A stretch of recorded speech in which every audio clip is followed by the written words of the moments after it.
Hey guys, welcome back to my channel.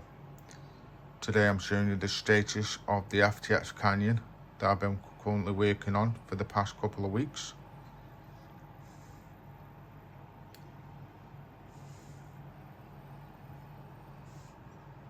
As you can see, the progress is coming along nicely.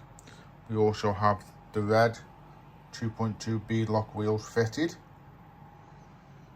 We also have the 30 kilogram steering servo fitted with the blue steering servo mount. Blue trailing arms are now fitted.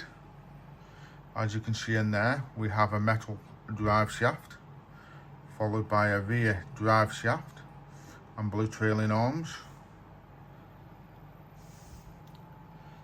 Battery tray is also fitted now. As you can see, the orange thing there is the brushless motor.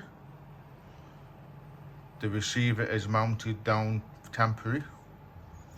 The EOC is also fitted properly.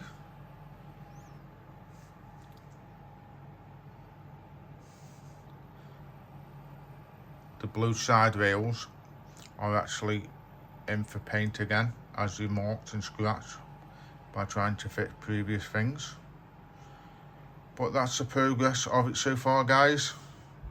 Thank you very much for watching. All the best.